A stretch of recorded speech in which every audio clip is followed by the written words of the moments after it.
오늘은 맥주감사 주일입니다.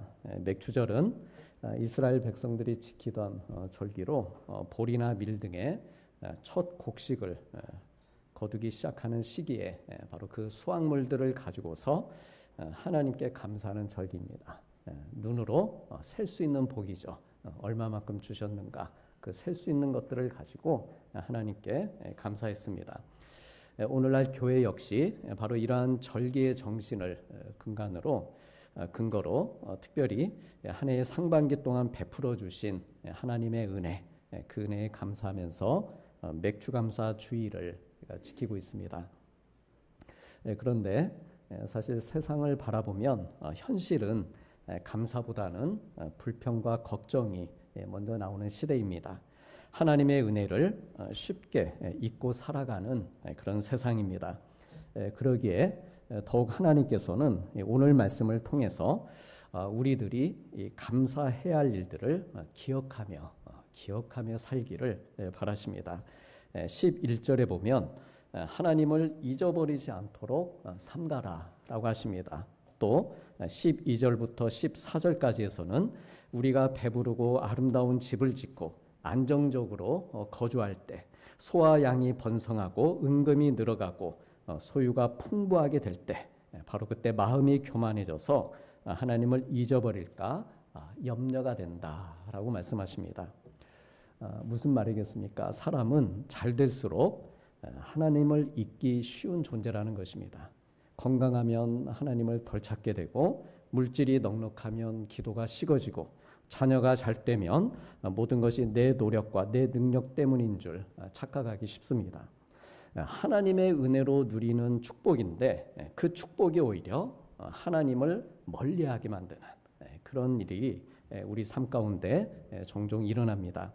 그래서 하나님께서는 우리가 잘 되고 풍요로울수록 인생의 커다란 변수 없이 안정적일 때 더 하나님을 기억하고 감사해라 라고 말씀하십니다. 이러한 원칙은 이스라엘 백성에게도 마찬가지였고 그래서 하나님께서는 그들에게 기억하라라고 명령하신 것입니다. 하나님을 기억하고 감사해야 될 것들, 그런 것들을 기억해서 절기를 지켜라라고 하셨습니다. 즉 애굽에서 큰 이적을 행하시고 구원해 주신 은혜와 광야 생활 40년 동안 그들의 옷이 헤어지지 않고 발이 부르트지 않도록 보호해 주신 사실, 사랑, 그러니까 구원해 주신 은혜, 보호해 주신 사랑, 이것을 기억하라는 말씀입니다. 그래서 이처럼 감사는 어떤 단순한 감정의 표현을 넘어서 우리가 보통 감사하면 그 순간에 많이 이루어지죠. 내 감정이 반응을 하는 것이죠. 그런데 그러한 표현을 넘어서서 감사는 하나님에 대한 기억이 담겨 있는 생각과 의지 그리고 믿음의 고백입니다. 하나님을 잊지 말라. 하나님을 잊지 말라고 11절 14절에서 오늘 본문에서 그렇게 말씀하시고 우리가 오늘 읽진 않았지만 19절에서도 말씀하십니다. 그러니까 반복해서 하나님을 잊지 마라. 반복해서 말씀하십니다. 똑같은 말을 반복하게 되면 사람들의 반응은 보통 두 가지로 나뉩니다. 하나는 또 잔소리네 하는 부정적인 반응이고 다른 하나는 이건 정말 중요하니까 반복하는 거구나 라고 하는 긍정적인 반응입니다. 하나님을 기억하며 사는 사람은 어떤 반응을 보여야 될까요? 당연히 긍정적인 반응을 보여야 되는 것이죠. 예를 들면 힘든 중에도 이 가운데서도 하나님께서 일하고 계신다라고 믿으며 원망이나 불평 대신 감사의 이유를 찾습니다. 이 시간을 통해서 하나님께서 나를 더 겸손하게 하시고 기도하게 하시는 거다. 이렇게 고백을 하는 것이죠. 하나님께서 가장 좋은 길로 인도해 주실 거야. 이렇게 하나님을 신뢰하는 것입니다. 이런 사람은 상황이 아니라 하나님의 선하심을 기준으로 반응하는 사람입니다. 그래서 세상에 보기에는 답답합니다. 느릴 수 있습니다. 그렇지만 나의 마음 안에, 감사하는 나의 마음 안에는 흔들림 없는 평안과 기쁨, 그 감사가 자리 잡고 있는 것입니다. 그래서 이것이 바로 하나님을 기억하며 사는 사람의 삶입니다. 하나님께서는 결코 불필요한 말을 반복하시지 않습니다. 우리의 구원을 위해서, 우리가 정말 잘 되기 위해서, 생명의 길을 가도록 하기 위해서 우리가 꼭 기억하며 살아야 될 것들, 그런 것들을 10번, 100번이라도 끊임없이 상기시켜 주시는 분입니다. 지난 한 주간 어떠셨습니까? 하나님을 기억하며 사셨습니까? 우리가 눈앞의 현실에 눌리고 감정에 치이고 또 바쁨에 쫓기다 보면 좀처럼 하나님을 기억한다는 게 쉽지 않습니다. 그래서 하나님을 기억하지 못하면 감사할 수 없는 것이죠. 근데 우리가 하나님을 기억하면 감사할 수 있는데 하나님을 기억하지 못하기 때문에 감사할 수 없고, 감사한 마음이 없으면 우리가 예물을 드리거나 헌신하는 것이 좀 어려워집니다. 그리고 감사가 없는 삶에는 다른 사람과의 나눔도 사라지게 됩니다. 그래서 하나님께서 끊임없이 말씀하시는 것이죠. 잊지 말아라, 기억해라.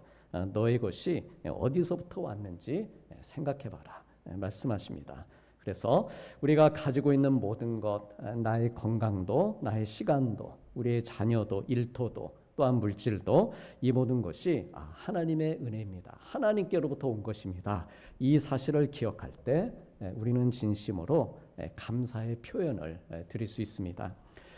이스라엘 백성들에게 맥주절은 바로 이렇게 바쁘게 살아가던 그들의 일손을 잠시 멈추고 다시 한번 하나님을 기억하며 감사의 이유를 회복하는 날이었습니다.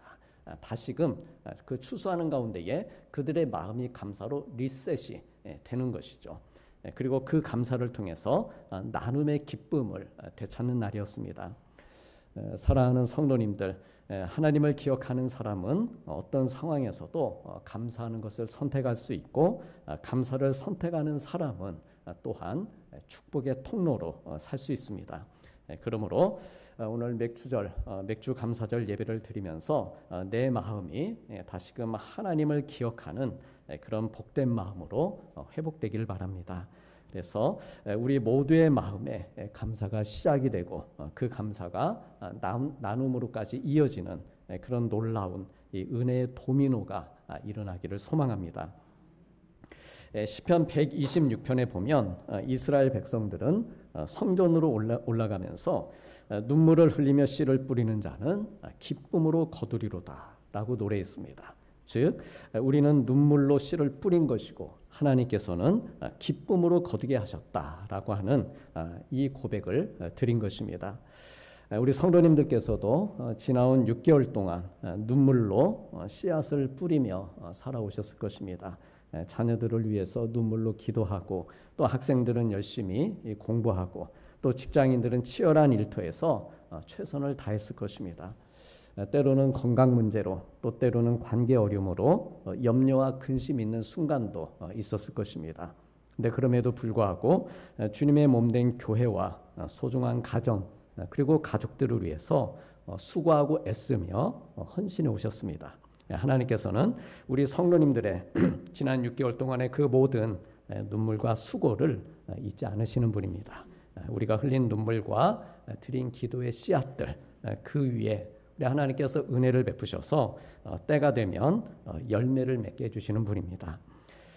저를 따라서 한번 해주시기 바랍니다. 눈물을 흘리며 씨를 뿌리는 자는 기쁨으로 거두리로다. 눈물을 흘리며 씨를 뿌리는 자는 기쁨으로 거둘 것이다. 이 말씀은 단지 눈에 보이는 물질적인 어떤 세어볼 수 있는 축복이나 외적인 성공만을 의미하지 않습니다. 하나님께서 주시는 열매는 내 마음과 영혼의 기쁨으로 거두는 열매이고, 이 기쁨은 세상이 줄 수도 없고 세상이 빼앗을 수도 없는 영원하고 깊고도 큰 기쁨이다라고 하는 의미입니다. 구약의 요셉이 바로 이런 기쁨을 누렸습니다. 요셉은 우리 성도님들 잘 알고 계시듯이 형들에게 버림받고 노예로 팔려갔습니다. 또 억울하게 감옥에 갇히는 혹독한 고난의 길을 걸었습니다. 하지만 요셉은 그 모든 상황 속에서도 하나님의 선하신 계획을 끝까지 신뢰했습니다. 그리고 마침내 형들을 만난 자리에서 당신들은 나를 해하려 하였으나 하나님은 그것을 선으로 바꾸셨습니다. 하나님께서 선으로 바꾸셨다는 말을 바꿔 말하면 하나님은 선하신 분이셨습니다. 하나님이 선하시기에 이런 선한 은혜를 우리에게 베푸셨습니다. 그래 오늘날과 같이 많은 백성의 생명을 구원하게 하셨습니다라고 기쁨으로 간증했습니다. 요셉의 기쁨은요, 어떤 단순한 환경의 변화나 성공 때문이 아니었습니다. 그의 기쁨은 하나님의 섭리를 믿는 그런 믿음으로부터 흘러나온 감사로 가득한 기쁨이었습니다. 고난의 시간을 지나면서 길러진 개인의 인내와 하나님을 향한 신뢰와 그리고 형제들 사이의 용서와 화해로 깊이가 있는 그런 기쁨이었습니다. 요셉이 눈물을 흘리며 뿌린 씨는 믿음의 씨앗이었습니다. 종으로 팔려갔을 때도, 거짓 누명을 쓰고 감옥에 갇혔을 때도, 또한 총리가 되어 풍년과 흉년을 관리하는 일을 할 때에도 인간적인 계산이나 세상의 방법에 의지하지 않았습니다. 그가 뿌린 씨는 오직 하나님을 신뢰하는 믿음의 씨앗이었습니다. 환경이 자기를 도와주지 않고 또 자기 눈에 보이는 길이 없어도 그는 하나님의 손길이 있음을 믿고 하나님의 선하심 앞에 묵묵히 자기의 인생을 내어놓고 그 안에서 믿음의 씨앗을 뿌려간 것입니다. 그리고 때가 되었을 때 하나님께서 그 믿음의 씨 위에 놀라운 열매를 맺게 하신 것입니다. 그가 거둔 열매는 단지 요셉 개인의 성공이 아니었습니다.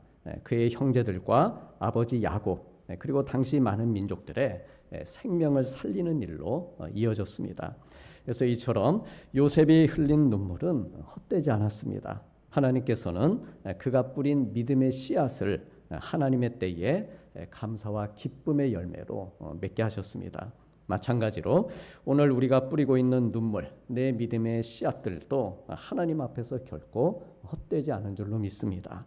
사람들 눈에는 아무런 변화도 없어 보이고 별로 진전되는 것도 없는 것 같고 오히려 후퇴하는 것처럼 그렇게 보일 수도 있습니다. 하지만 중요한 것은 내가 믿음으로 살기를 내가 멈추지만 않는다면, 그리고 지금 이 순간에도 내 마음밭에 부지런히 믿음의 씨앗을 뿌리는 수고를 내가 아끼지 않는다면, 그렇다면 보이지 않는 중에도 하나님의 손길이 우리와 함께 하셔서 자라게 하시고 마침내 감사와 기쁨의 열매를 거두는 일로 우리들을 인도해 주십니다. 성경에서 말하는 감사는 뭔가가 잘 됐기 때문에 하는 반응이 아닙니다. 그보다는 하나님께서 일하실 것을 믿고 먼저 드리는 믿음의 표현, 이것이 성경이 말하는 감사였습니다. 그래서 하박국 선지자는 비록 무화과 나무가 무성하지 못하고 외양간에 소가 없을지라도 나는 여호와로 말미암아 먼저 즐거워하며 나의 구원의 하나님으로 말미암아 먼저 기뻐하리라라고 찬송하는 것입니다. 눈앞에 보이는 현상은 절망적인 것이었습니다. 악인이 득세하고 바벨론이 하나님을 믿는 나라인 남유다를 침공하기 위해 준비하고 있었습니다. 그렇지만 그러한 상황 가운데서도 이 하박국 선지자는 감사하는 마음으로 또한 기쁨으로 먼저 그의 믿음을 하나님 앞에 표현한 것입니다. 우리 주님께서도 오병이어의 기적을 베푸실 때 떡 5개와 물고기 2마리를 들고 하늘을 우러러서 먼저 감사의 기도를 드리셨습니다. 성경에는 축사하셨다 이렇게 기록이 되어 있는데 이것은 헬라 원어로 감사하셨다. 먼저 하나님께 감사를 드린 것입니다. 그리고 그 감사 이후에 기적이 나타난 것입니다. 우리는 종종 상황이 좋아지면 감사하겠다라고 말합니다. 하지만 하나님께서는 감사할 때 상황을 바꾸십니다. 그러므로 지금 내 삶 가운데에 혹 해결되지 않은 어떤 문제나 응답되지 않은 기도 제목들이 있다면 먼저 감사함으로 우리 성도님들이 가지고 있는 그 믿음의 표현을 드리기를 우리 하나님께서는 원하십니다. 그래서 우리는 이렇게 고백할 수 있어야 됩니다. 주님, 아직 응답받지 못했지만 감사드립니다. 지금은 상황도 어렵고 이해할 수도 없지만 주님의 계획의 선하심을 믿고 감사드립니다. 그래 이처럼 먼저의 감사, 이 먼저의 감사로 우리의 믿음을 표현하며 살아야 됩니다. 천국의 언어가 따로 있는 것이 아닙니다. 감사하면 그 말이고 천국의 언어가 되는 것이죠. 이러한 감사와 믿음의 표현이 은혜의 문을 여는 믿음의 열쇠가 되는 것입니다. 우리가 이렇게 감사하며 믿음을 표현해야 되는 가장 중요한 이유 뭘까요? 우리가 감사해야 되는 이유, 가장 중요한 이유는 우리가 예수님 안에서 구원받은 존재가 되었기 때문입니다. 그래서 우리가 구원을 받고 감사하는 마음을 가지는 것, 이것이 바로 믿음 생활의 시작점인 것입니다. 감사함으로 하나님의 문에 들어가는 것입니다. 감사함으로 구원의 문에 들어가고, 감사함으로 은혜의 문에 들어가고, 또한 감사함으로 기쁨과 평강의 문으로 들어가는 것입니다. 그래서 우리가 교회 올 때도 여러 가지 많은 마음들이 있겠지만 그 가운데서 꼭 필요한 마음, 가장 먼저 되어야 될 마음이 감사하는 마음입니다. 감사하는 마음으로 예배당에 들어서는 것이죠. 우리 집에 하루 일과를 마치고 집에 돌아갈 때도 어떤 마음으로 돌아가야 될까요? 감사함으로. 감사한 마음으로. 어떤 다른 마음들이 있다 하더라도 잠시 물려두고 감사하는 마음으로 들어가야 그 가정에 화목이 있고 또 평강이 있는 것입니다. 또한 감사함으로 천국문에 들어가는 것입니다. 그래서 시편 말씀에 기쁨으로 여호와를 섬기며 노래하면서 그의 앞에 나아갈지어다. 감사함으로 그의 문에 들어가며 찬송함으로 그의 궁정에 들어가서 그에게 감사하며 그의 이름을 송축할지어다 라고 했습니다. 감사는 현실에 어떤 어려움이 있는데 그 어려움을 외면한 채 어떤 자기 위로나 정신 승리하기 위해서 하는 그런 감사의 말이 아닙니다. 그런 어떤 낙관적인 그런 마음을 가지고 하는 그런 말이 아니다라고 하는 것이죠. 이 감사는 진리를 바라보는 믿음의 고백입니다. 예수님께서 나를 위해서 십자가에서 죽으시고 그리고 부활하셔서 나에게 영원한 생명을 주셨다라고 하는 이 사실, 이 변하지 않는 이 구원의 진리 앞에서 감사하는 것입니다. 때문에 감사는 하나님과 우리와의 관계를 굳건히 세워주는 영적인 무기가 됩니다. 하나님과의 교제를 유지하게 해주고 시련과 유혹 가운데에서 우리를 굳건히 지키는 때에 따라 창검도 되고 때에 따라 방패도 되는 것이 이 감사하는 마음입니다. 어두운 상황 속에서도 하나님의 일하심을 바라보게 해주고 우리의 마음을 흔드는 두려움과 불안으로부터 자유케 우리를 자유케 함으로 평강을 누리게 해줍니다. 무엇보다도 감사는요 하나님을 내 삶의 주인으로 인정하는 고백입니다. 오늘 본문 17절에 보면 하나님께서 그러나 네가 마음에 이르기를 나의 능력과 내 손의 힘으로 내가 이 재물을 얻었다 말할 것이라고 이렇게 우려하며 말씀하십니다. 감사의 문으로 들어가지 않으면 자기도 모르게 이런 마음이 생기는 것이죠. 내가 고생해서 여기까지 온 것이고 내가 포기하지 않고 견뎌낸 결과로 오늘의 내가 있다. 그렇게 우리는 생각합니다. 그러나 하나님께서는 다르게 말씀하십니다. 우리 다 함께 18절 말씀을 화면으로 같이 보시겠습니다. 내 하나님 여호와를 기억하라. 그가 내게 재물을 얻을 능력을 주셨음이라. 아멘. 내가 아니라 하나님이 하셨다. 그렇게 말씀하십니다. 사랑하는 성도님들, 우리가 여기까지 온 것은 하나님의 손길과 은혜 덕분인 줄로 믿습니다. 건강을 지켜주신 것도 하나님, 기회를 주신 것도 하나님, 또 어떤 좋은 만남으로 인도하신 것도 하나님, 모두가 우리의 삶의 주인이신 하나님께서 하신 일입니다. 그래서 감사는 바로 이 사실을 잊지 않겠다는 고백, 이것이 감사입니다. 끝으로 감사는 내 삶의 주인이신 하나님과 함께 계속해서 미래를 열어가는 열쇠입니다. 이스라엘 백성들은요 광야에서 받은 은혜만으로는 살 수 없었습니다. 그들에게는 아직 약속의 땅 가나안에서 누려야 될 더 큰 은혜가 남아 있었습니다. 광야에서 그들은 하늘에서 내리는 만나와 메추라기를 먹고 반석에서 솟아나는 물을 마셨습니다. 불기둥과 구름기둥으로 매일같이 하나님의 인도하심을 경험했습니다. 그래서 이 은혜들로도 이미 크고 놀라운 기적들이었고 감사의 이유들이었습니다. 그렇지만 하나님께서는 거기에서 멈추지 않으셨다라고 하는 것이죠. 하나님께서는 그들에게 더 큰 은혜와 더 깊은 사랑을 예배해 두셨습니다. 그들을 위해 준비한 약속의 땅에서 하나님께 대한 또 다른 새로운 기억들을 만들어가고 감사하는 삶을 살기를 바라셨습니다. 하나님께서 우리에게도 똑같이 바라시는 것이죠. 하나님은 우리에게 계속해서 은혜 주시길 원하시고 우리가 하나님께 대한 새로운 기억들을 계속해서 만들어가길 원하십니다. 과거에 어땠지, 지금 어땠지, 지금 좋고 과거에 감사했던 것도 좋지만 하나님께서는 거기에서만 우리의 고백이 머무르지 않고 계속해서 또 다른 새로운 기억들, 또 다른 감사의 기억들을 만들어 주시기 위해서 우리를 때에 따라서는 광야길로 인도하시고 하지만 결국 하나님의 약속의 땅으로 우리를 이끌어 가신다라고 하는 것입니다. 과거와 현재의 감사로 멈추지 않고 미래에도 감사하며 영원히 하나님의 백성으로 살기를 바라신 것입니다. 사랑하는 성도님들, 감사는 우리 사람이 가진 감정, 생각들 가운데 가장 강력한 치유의 힘이 있다고 합니다. 그래서 감사는 설령 상황이 바뀌지 않더라도 우리는 상황이 좀 바뀌어야 되죠. 좋게. 그래야 감사를 하지만 그러나 진정한 감사는 설령 상황이 바뀌지 않더라도 나를 바꾸는 능력이다 라고 하는 것이죠. 우리의 마음을 변화시키고 인생의 방향을 바꾸는 힘이 됩니다. 그리고 하나님께서는 우리 모두가 이런 감사의 힘을 경험하면서 회복과 능력의 사람으로 살아가길 바라십니다.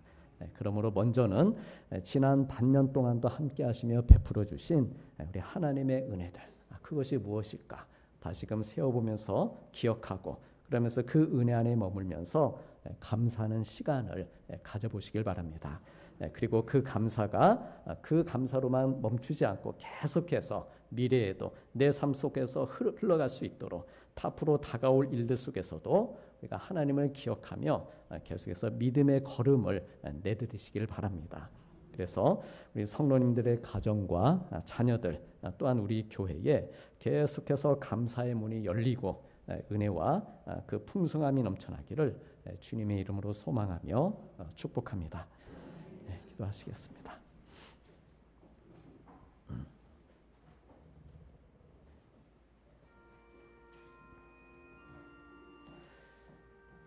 내가 먹어서 배부르고 아름다운 집을 짓고 거주하게 되며 내 소유가 다 풍부하게 될 때에 내 하나님 여호와를 잊어버리지 않도록 삼갈지어다. 감사함으로 그의 문에 들어가며 찬송함으로 그의 궁정에 들어가서 그에게 감사하며 그의 이름을 송축할지어다. 아멘.